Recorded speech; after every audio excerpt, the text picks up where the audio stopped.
La santé n'a pas de prix, la santé n'a pas de prix, c'est pour cela que nous vous recommandons l'eau potable Achille Aqua. Déjà à Kinshasa, tous les 24 communes, Achille Aqua, l'eau potable est là. Les abonnés de la chaîne YouTube Xile Botelwa, nous vous recommandons l'eau potable Maya Peto, Maya Kimia, Maya Bangelou. Senga Achille Aqua, partout où vous êtes, le numéro est là. Écrivez-nous, appelez-nous, contactez-nous. Nous sommes là et la livraison à domicile, ça s'est fait avec beaucoup de sécurité. Achille Aqua, Maya Kimia, Yapeto. Mama Esther autosala live moko sikoyo penza na otikela bien bolanda. Mama Esther asali live pona ko expliquer na bato surtout mingi bato bazolo bakeno tonton Jaco aboyi Mama Esther likolo ya réseaux sociaux. Mama Esther aye na réseaux sociaux aye ko expliquer makambo ndenge izalaki. La famille na otikela bino live bolanda na oki pasi koyoka Mama Esther koya kolobela makambo yo na réseaux sociaux. Mama Esther, moi je pense que oza mbalano ya liboso te oya na réseaux sociaux. Mama Esther oyebi réseaux sociaux bien ndenge kindaka. Soki obanda kolanda kaka oyo batu balobi. Soki okobanda kaka kolanda soki batu balobi oye kosala live. Soki batu balobi oye kosala live, excusez nga na yebisa yo, ti tonton Jaco autindaka batu baya loba vérité, tope batu bobimaka baya osalir lisusu réputation na yo. Muto déjà mesana na réseaux sociaux. Ata yo ki mabe moko elobami. Ata yo ki batu moko bafingi. Ata yo ki batu moko bake na mupanzi bake gauche bake droite. Tant que o mesana déjà na réseaux sociaux. Oyebi déjà réseaux sociaux ndenge kendelaka. Ukoke koyo lobate, ukoke koyo expliquer te lolenge nini bokabwaneli. Parfois, moi je comprends, naza mwasi, naebi douleur e salaka, yokabwana mutu o bolingana mingi. Naebi douleur e salaka, yokabwana mutu o surtout o yo lingaki mingi. Ça fait mal. Souvent, na lobara, et pas bamibali et les karanango. Mais chez nous, les femmes, pas si tika la ranamutema. Mais Maman Esther, conseil na opesa yo, zwa kimia. Zwa vraiment kimia. Tonton Jaco, amobala liboso to ligi na vie. Tonton Jaco amobala liboso te bokabwani na ye na vie. Soki okolandaka ba commentaire a batu Mama Esther obandanoka koya kolobaka. Obandanoka koya kolobaka. Obandanoka koya ko expliquer bele. Kongola aza na ebongo, batu babando pousser oka na ba commentaire olobaka. Batu babando pousser oka na ba commentaire oya kaka kolobaka. Tango yo zoloba, batu bazo ko encaisser. Tango yo zoloba, batu bazo seka. Eloko wana nde toyeba ngote. Oya na ozoloba, oui c'est bon. Oye na o lobby, oye na o fala toa. Mais yeba ke yondo zo kita, valeur na yonde kita. Ozu décision, tout le monde a une vidéo à ebimi, oya que senga pardon na oelekaki, c'est ça qui était yo me repose une décision otika baba makamususu, maman, sala o yo yela ki na réseaux sociaux. O biso to yebela ki o liboso na réseaux sociaux. Yangonde sala. Lelo so batu bazu bodasi mususu, izapo na yo moko. Bablo musu bavanda kimia. Et surtout, oyebi, eloko eka musangaka ezake oyebi réseaux sociaux ndenge lekelaka. Oyebi ke réseaux sociaux lekelaka bongo, batu ba peso pasi, batu ba commenter ba ofinga pourquoi ba ozelaka bayoka oyo koloba. O nde yango batu ba bandume mama kanango. Ovanda kina otango zaki na Chine kuna ovandi na yo mais olandika maloba o batu baloba ki lobaki yo wano yaki obimi na live wana yango wana memela ki ba problème yango esala ki ke c'est ça qui benga yo. Pourquoi? Parce que oh yo lobaki o lobi makambu mais mingi olobaki wana ebimaki mabe na miso ya batu. obimisaki o débordaki obimisaki ba mot moko ba parole moko okoki même pas kobimisa moyaki obimisaki yango na live. Il faut tant aux stars, tant aux comédiens, tant aux joueurs déjà théâtre, aux stars, il faut qu'on maîtrise ba fan, il faut qu'on maîtrise ba commentaire. Maîtriser ba commentaire. Mutu muso akoya wana zo yaka kutuka o. E ko zape ku tumobala ngo ka yemo ko mayeli na faux compte. Mais maîtriser zala mutu so za maîtrisable. Maman Esther, joie maîtrise. Joie maîtrise po. Soko sala ba live na yo, éviter kombo a tonton Jaco. En tout cas, na lo bango na ndia mabete, na opeso conseil po epeso poa. Peut-être lo bate yo za mukolo nga na mwa muke na yo peso conseil, mais po epeso poa. Tango sa live na yo, bimisa kombo a tonton Jaco. Po epeso poa, eta o kilo. Eba kiso valeur tango sala live na yo longola kombo a tonton Jaco so muta komedio na commentaire po tuno libala na yo ko répondre te c'est simple pourtant yo so ya kolobela sujet wana même longi na yo e lakse koza na pasi même longi na yo e lakse ke oza nanu na bolingo ya tonton Jaco ça se voit même ne longi na yo e lakisaka. Et là qui sait que au souffrir n'a pas si moko buena relation amoureuse moko et simbi bien te simba kite. Et là qui sait que au souffrir nango. Lelo ndengo yo sala ba live na yo bozo ya na ozo leka na o sala ba live na ndengo zo beta ka kombo a tonton Jaco. Yeba ke mibali ba la pena banko. Tango mamoka mwa video moko et tia au vertige. Mama mutukuta mwana mutukuta akoto hôpital beli pe akufi histoire pesili koka bwana ezaka solution ya bolingo etambola tengu fali ayemba koka bwana eza solution ya bolingo etambola tengu bovanda ki bio mibale bozaki na bolingo bino mibale esimbi te la famille na otela bino live wana ya Mama Esther naza pe na makasi ya oloba mingi te na otela bino live ya Mama Esther ya Bolanda. Mama Esther zwa kimia. Babilo musu yo mukoza komifingisa. Babilo musu yo mukoza komisambwisa. Yo omona ka osali no video. Ba maloba musu se ebima directement ebima direct bozo loba. Metango okata live. Obanda koya komituna pourquoi na loba ki boye. Pourquoi ni na loba ki maloba au point mais ça déjà trop tard. Il y a déjà trop tard. Tango yo okata live. Okati live bweme ba malobesi yo lobi kuna ekitisi yo. Tonton Jaco mobala vino liboso te e simbite mama zwa kimia vanda na yo. Tiko landa bat na ba commentaire bato ba yo loba o alobi o sala finalement o sala combien de live. Est-ce que yango ezaka important oya expliquer biso que non bokabwani te pour na réseaux sociaux?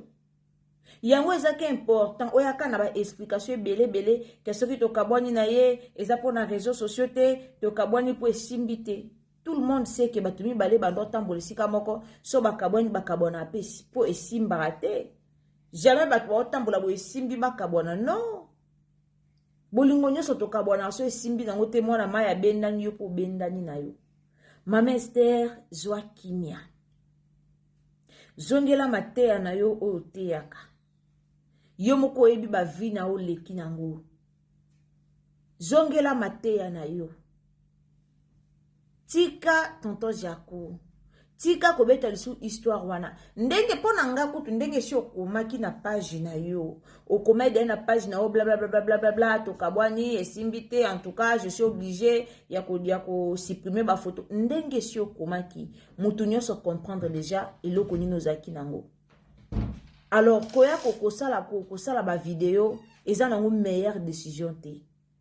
En tout cas la famille nanti que la bino to landa Mama Esther Ngalasi landa live onati na suka so za na conseil ya opesa comment na commentaire pesa Mama Esther conseil et aux malamu mingi. En tout cas, ba o bolinga Mama Esther, ba o boza numéro Mama Esther, ba o bokomela Mama Esther, bokomela Mama Esther pour na kopesa yi conseil na o azo sala et aux ala penza bien. Sans plus tarder na tiki bino tolanda vidéo ya Mama Esther, tolanda live o azaki nango, tolanda nyonso oya lobaki pona tonton Jaco. Si vous êtes nouveau sur ma chaîne, abonnez-vous, commentez, likez, partagez sur Facebook, partagez sur WhatsApp, partagez sur Messenger et puis aimez vidéo et osala malamu mingi. Alors, naoti ke la bino sikoyo, tolanda vidéo, tolanda Mama Esther, naoki passe na motema main, choix ezate. Alors, tolanda et osala malamu mingi. Nzambalola pambola bino tolanda. Aimé, très pas d'avoir aimé. Je ne regrette pas d'ailleurs que j'ai aimé, que j'ai eu quelqu'un s'afficher avec. Non, je ne regrette pas, mais quand ça ne marche pas, ça ne marche pas. Quand vous trouvez que vous vivez autre chose que ce que vous avez pensé, sortez.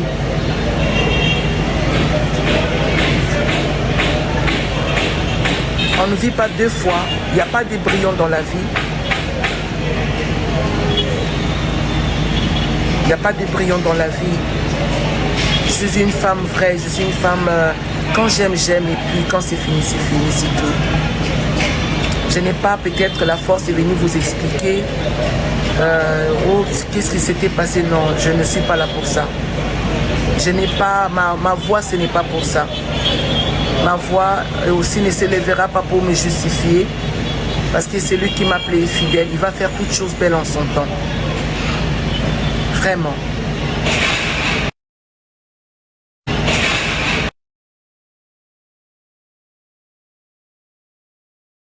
Et oui, c'est triste, mes amis. Même moi-même, quand j'ai écrasé nos vidéos, si je vous dis que ouais, c'était facile, non. Non, ce n'était pas facile, mais la décision, elle était bonne pour moi. La décision était bonne pour moi, pour ma santé mentale, pour la paix, mais aussi pour l'avenir. Il fallait le faire. Il fallait beaucoup de courage pour le faire. Je ne l'ai pas fait pour décevoir quelqu'un, mais vraiment, il fallait le faire. Vraiment, il fallait le faire. Mais bon, c'est fini, c'est fini. Ba oyo ba yebi kaka, ba oyo ba yebi tepe ba yebi pe kaka te. Ba oyo ba yebi Maman Esther, ba okomisa Maman Esther dans la vérité. Ba ope ba yebi ba koloba kaka ya ye. Mais en tout cas ngai, j'avais pris la décision, j'ai dit non, c'est fini. Mais je ne viendrai pas vraiment étaler nos problèmes. Non, je ne viendrai pas le faire. Je ne le ferai pas. Ata e matina motema, posa koloba neti na ganga, je ne le ferai pas. Pas d'avoir aimé. Ce qui est la vérité, la Bible un jour m'a dit ceci. Il paraît juste. Il paraît juste. Mais quand la vérité viendra, c'est là où beaucoup de gens regrettent. Oh, on ne savait pas. Oh, Toyeba quitté. Mais en tout cas, merci. La Bible dit, vous connaîtrez la vérité vous affranchira. Cette vérité est d'abord Jésus, mais aussi sur la terre. Nous allons la vérité. La vérité, oyo, okosele moninga likambo, oyo boyebite, les réseaux sociaux. Réseaux sociaux, ne bomi, et bomi relation nanga. Non, les réseaux sociaux. Les nos comportements, il y a 4. Oyo bino boyebi na binote. Alors je vous épargne seulement de détails. Oyobunobo yebite, le comportement interne, oyobo yebite, les réseaux sociaux. D'accord? Les réseaux sociaux. Bon, les réseaux sociaux tranquilles, les la moussala qui toko salaka. Les réseaux sociaux, là, serment devant Dieu. Nazali pour na kobik samili, pour na kobomate. Ce qui n'a le bina tala lokola âme, na otala lokola âme, na koyokila mawa.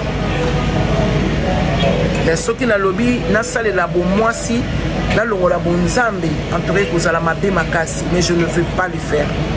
Je ne vais pas le faire. Je ne suis pas appelé à ça. J'aime le rire, j'aime la détente, j'aime la vie. J'aime la paix, surtout la paix. On ne touche pas à ma paix. On ne touche pas à ma paix. Quand tu touches à ma paix aujourd'hui, tu la touches demain. Si quelqu'un vient me foutre la honte dans ma petite vie, en tout cas, je vais préférer ma paix. Même si c'est beau comment on part, je te laisserai partir. À ma paix, on ne touche pas. À ma santé mentale, on ne touche pas. À ma réputation, on ne touche pas. Ça, c'est des choses auxquelles il y a des principes au Evanda. Tu touches à ma paix, pars. J'aime la paix. Parce qu'il n'y a pas de prix pour ça. Parce que si tu craques, femme, si tu craques parce qu'un homme veut te prendre la tête, et que peut-être que tu n'as pas d'issue, mais tu as quelqu'un qui peut te prêter, mais s'appelle Jésus, alors sors. J'aime la paix. Je suis une femme de paix. Il y a des choses dont je n'ai pas la voix pour vous dire ça. Je ne peux pas. Je ne peux pas. Je ne peux pas. Mais ce que j'ai vu, ce que je sais, je garde ça pour moi. Et retiens peut-être dans témoignage à ma théa. Peut-être dans ma réunion parce que je vais commencer les ateliers avec les femmes assurées. C'est à cela que on va partager les témoignages essentiels de Maman Esther. Ça, c'est ce que je vais faire. Mais, non, non, non, non, je ne viendrai pas. Ce que j'ai vécu, c'est bon pour moi. Mais en tout cas, pour ma paix, tu vas partir. La paix, a dit Kabila le Père, la paix se gagne. La paix se gagne. La Bible dit rechercher la paix avec tous, sans lesquels personne ne verra le Seigneur. Ce que mon imouto a zolukelo kinyate. Azada bona kobanga nzambe te. Motomboki akopesa posa kolinga nzambe te. La Bible dit la pression de la colère produit le querelle. Tu veux vivre bien. Ne partage pas le toit avec un homme colérique. Ne partagez pas le toit avec un homme qui se met en colère tout le temps. Comme ils sont femmes querelleuses. La femme sage bâtit la maison. Ça ne veut pas dire ça. Quand quelqu'un s'énerve, quelqu'un se met en colère tout le temps. Bien aimé, réseaux sociaux, ne bomi et bomi relation nanga. Que la carte à Makambo, on a senti le beau quand Nzambe qu'on changé. Alors j'ai dit bravo, bravo. Voilà pourquoi, bien aimé, toi qui passes dans les problèmes, ne cède pas. Ne cède pas. Regarde seulement ce que la main de Dieu décide de faire pour ta vie. Regardez bien ce que le Seigneur est en train de faire. Talango bien. Okomona Kenzamba Zanayo. Okomona Kenzamba Zanayo. Bien aimé, je vais vous dire quelque chose. J'ai demandé à Dieu na koleka na émission moko na lingina le kepa ya Kapage TV na le kepa ya Kapage TV la semaine prochaine. C'est sur le plateau là que je vais expliquer certaines choses. C'est sur ce plateau là que je vais expliquer certaines réalités autour de la vie. Naïbisi Nzambe, oui. Je vais le faire la semaine prochaine. Nzambe Pesanga Makasi à permettre en groupe parce que j'ai persuadé ça à Dieu et je sais que le Seigneur va le faire. Je vais passer l'émission à Kapage TV par la grâce de Dieu. Et je vais expliquer certaines choses autour de mon vie et aussi koyeba kozala mwana Nzambe. Parce que Ebele va perdre la foi par des situations. Il y a sa famille, il y a mariage, il y a fiançailles, il y a nationalité, la personnalité. Mais je vais passer une émission, je le ferai avec Kapage TV, où je vais parler. Je n'ai mis ça les promesses. Et je crois que certaines personnes ont changé ma vie.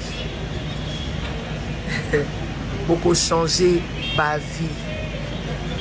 Parce que ce jour-là, na komemaka vérité bolikola mais ça. Ce jour-là, certaines personnes, boloba o toyeba kite fallait pas t'offrir à maman Esther. C'est ce jour-là. Moi, j'ai déjà demandé pardon. J'ai demandé pardon. Ceux qui ezala qui m'a bé ma casse à ce niveau, j'ai déjà demandé pardon. Cette histoire est oubliée. Et je crois que vous m'avez aussi pardonné pour la sincérité à maman Esther et pour la franchise à maman Esther. Mais je crois aussi que l'émission dans ça la Capage TV et belé bako la déçu. Et belé bako la déçu. Je tiens à vous dire merci. Merci beaucoup. Et belé bako la déçu ma casse. Vous savez, la Bible dit, vous connaîtrez la vérité. Ne rentrez pas dans les problèmes des gens. Ceux qui voyaient la vérité, merci beaucoup. Ne jugez pas les gens. Les réseaux sociaux, ils ont nos comportements. Il y a 4. Alors je vous épargne seulement de détails. Le comportement interne.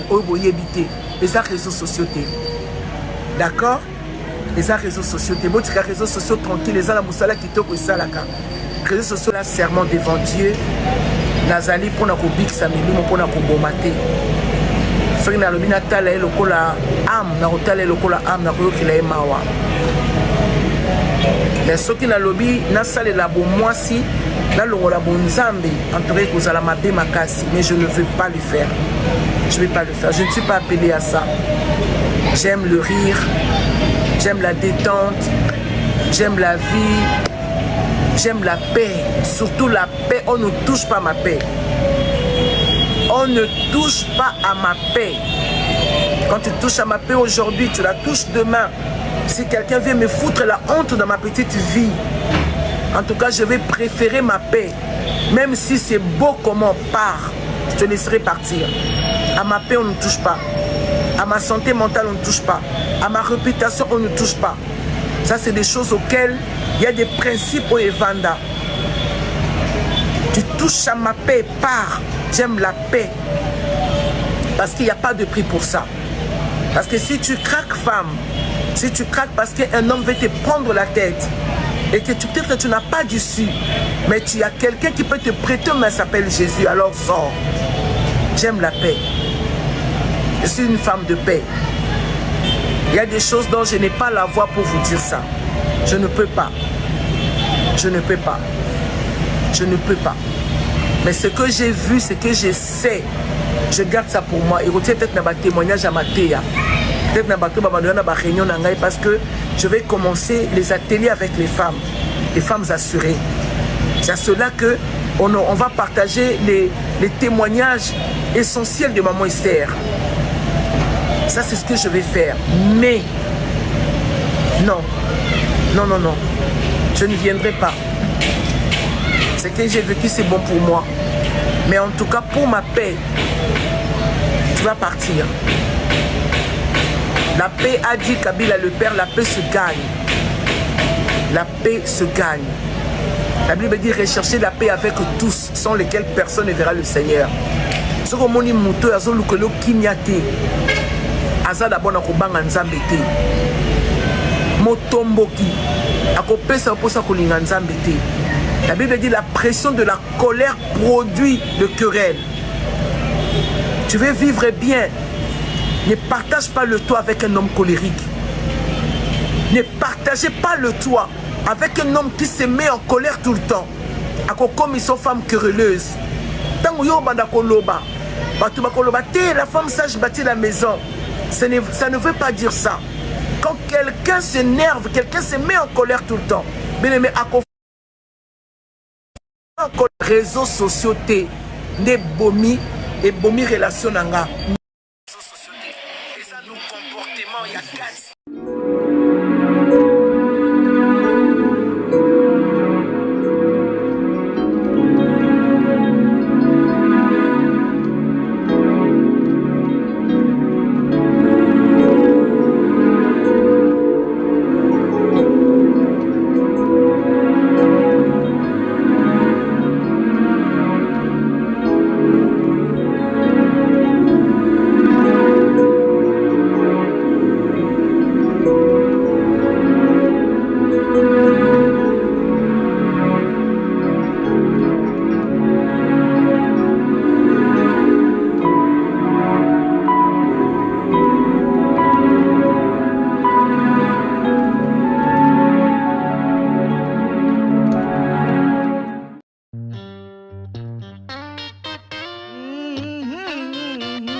La santé n'a pas de prix, la santé n'a pas de prix, c'est pour cela nous vous recommandons l'eau potable Achille Aqua.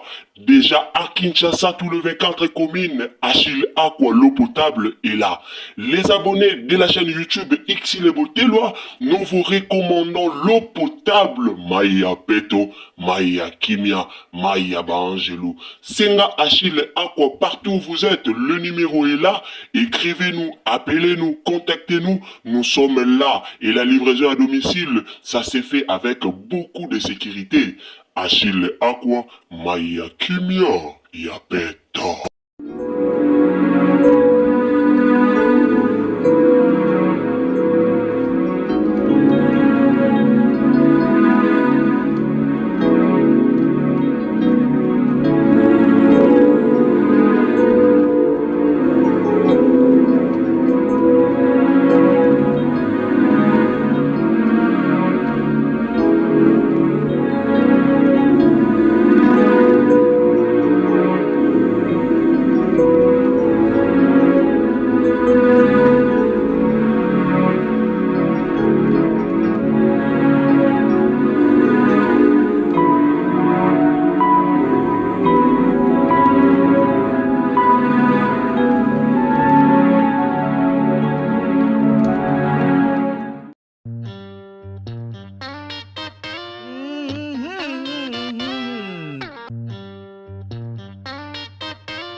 La santé n'a pas de prix, la santé n'a pas de prix, c'est pour cela nous vous recommandons l'eau potable Achille Aqua. Déjà à Kinshasa, tous les 24 communes, Achille Aqua, l'eau potable est là. Les abonnés de la chaîne YouTube Xile Botelwa, nous vous recommandons l'eau potable Maya Peto, Maya Kimia, Maya Bangelou. Senga Achille Aqua, partout où vous êtes, le numéro est là. Écrivez-nous, appelez-nous, contactez-nous. Nous sommes là et la livraison à domicile, ça s'est fait avec beaucoup de sécurité. Achille Aqua, Maya Kimia, Yapeta.